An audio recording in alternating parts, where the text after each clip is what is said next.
সবাই আপনারা বলতেছেন ভাই একটা রান্নার রেসিপি দেখেন, রান্নার রেসিপি দেখেন। আপনাদের জন্য আজকে নিয়ে আসলাম মুরগি রান্নার রেসিপি। আপনারা মুরগি রান্না এমন ভাবে করবেন, প্রথমে আপনি চুলার মধ্যে ডেকচির মধ্যে যতক্ষণ না ধোঁয়া ধোঁয়া আসছে ততক্ষণ পর্যন্ত জাল দিতে থাকবেন। যখন ধোঁয়া আসবে তখন আপনি পানি দিবেন।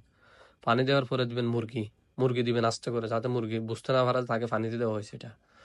তারপর আপনি দিবেন ডিম। কেন ডিম দিবেন?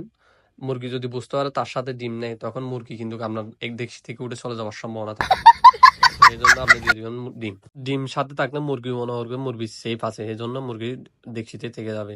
তারপর দিয়ে দিবেন গুঁড়ায় 2টা পেঁয়াজ। পেঁয়াজ এমন ভাবে দিবেন যাতে না ভিজে, ভিতরে যদি পেঁয়াজ ভিজে যায় তাহলে তাদের মানে মুরগি বুঝতে যাবে যে আপনার পেঁয়াজ দিয়েছেন। তারপর দিবেন 2টা রসুন। দিবেন একদম মানে কি না চুলা মতো করে। কেন? যদি রসুনের গন্ধ পায় মুরগি উঠে দৌড় দেওয়ার সম্ভাবনা থাকে। তারপরে দিয়ে দিবেন পরিমাণ মতো লবণ। লবণ না দিলে আপনি স্বাদটা পাবেন না মুরগির। তারপরেও যদি আপনারা আমার মতো বইয়ে থাকেন, মুরগি উঠে দৌড় দেওয়ার সম্ভাবনা আছে, তাহলে একটা বড় থেকে পাতিলা নিয়ে এটা উপর দিয়ে দিবেন। তারপর যদি মুরগি বুঝতে পারে মুরগির সাথে আপনি বেইমানি করছেন এটা, তাহলে আর মুরগির করার কিছু থাকবে না। তখন রান্না শেষ, আপনারা খেয়ে ফেলতে পারবেন।